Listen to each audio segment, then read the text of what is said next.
के रेगिस्तान के बीचों बीच बसा था एक छोटा सा गांव, धूल भरा, शांत लेकिन रहस्यों से भरा हुआ। उस गांव का नाम था रतनपुरा। दिन में यहाँ ऊँटों की घंटियों की आवाजें और शाम को चूल्हे से उठता धुआं पूरे मोहल्ले को सुकून से भर देता था। लेकिन जैसे ही रात होती, लोग जल्दी जल्दी अपने घरों के दरवाजे बंद कर लेते। वजह थी पुरानी हवेली के पास रहने वाली चुड़ैल। गांव के बुजुर्ग कहते थे कि हवेली के पीछे एक नीम का पेड़ है, जहां आधी रात को एक सफेद साड़ी पहने औरत दिखाई देती है, जिसके हाथ में हमेशा एक बड़े से परात में कुछ होता था, जिसमें वो कुछ मिलाती थी। लोग कहते थे कि वो जादुई चूरमा बनाती है।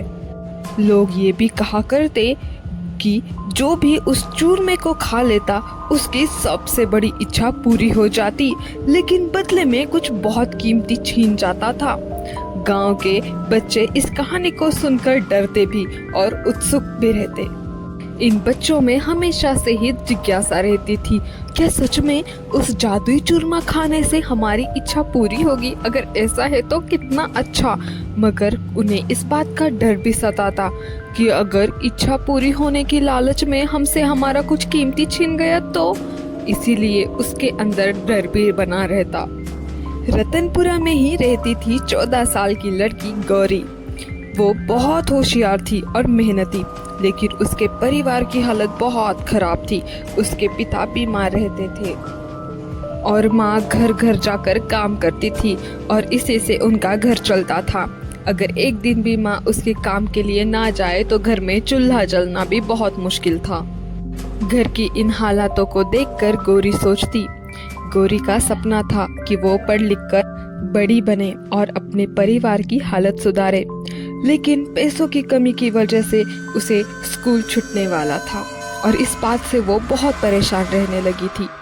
उसे इस बात का दुख हमेशा सताता कि उसके सहेलियां पढ़ लिख कर आगे बढ़ रही है और वो पैसों की तंगी की वजह से ठीक से स्कूल भी नहीं जा पा रही, और उसका सपना तो इतना बड़ा था कि पढ़ लिख कर उसे बहुत बड़ा बनना था, और ये सब इस हालात की वजह से मुमकिन नहीं था।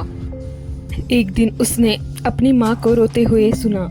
वो उसके पिताजी से बात करते हुए कह रही थी, फीस भरने के पैसे नहीं है हमारे पास। अब गौरी को पढ़ाना बहुत मुश्किल है। हमारी गौरी इतनी होशियार है, मुझे तो इस बात का बहुत दुख हो रहा है कि हम गौरी को आगे कैसे पढ़ाएं। हमें तो अब भरने के लिए फीस भी हमारे पास नहीं है, इतने भी पैसे नहीं है कि हम इससे गौरी की आज की फीस भर सके, तो आगे तो पढ़ाना मुझे बहुत ही मुश्किल लग रहा है। ये बातें सुनकर गौरी उस रात सो नहीं पाई। उसे बार बार वही कहानी याद आने लगी, चुड़ैल का जादुई चूरमा। एक तरफ ये कहानी उसे उम्मीद दिलाती और दूसरी तरफ घर की हालातों से वो निराश हो चुकी थी। पहले तो उसने इसे सिर्फ डरावनी कहानी समझा था, लेकिन अब उसे लगने लगा अगर ये सच हुआ तो। उस रात चांद पूरा था और हवा में अजीब सी ठंडक थी। गौरी चुपचाप घर से निकली और हवेली की ओर चल पड़ी थी। जैसे जैसे वो हवेली के पास पहुंची, माहौल बदलने लगा। हवा तेज हो गई, नीम के पत्ते जोर जोर से हिलने लगे। अचानक उसे हल्की खुशबू आई, घी और गुड़ की, वही खुशबू जो चूरमा बनाते वक्त आती है। गौरी का दिल जोर से धड़कने लगा। उसने देखा तो नीम के पेड़ के नीचे सचमुच एक औरत बैठी थी, जिसने सफेद साड़ी पहनी थी। सफेद साड़ी, लंबे खुले बाल और सामने रखा परात में चूरमा। वो चुड़ैल उस चूरमे को देख रही थी और देखते हुए बड़बड़ा रही थी, आज भला इस चूरमे को खाने कौन आएगा, देखते हैं। है कोई यहाँ जो मेरा मायावी जादुई चूरमा खाए और जो मन चाहे वो ख्वाहिश पूरी हो जाए।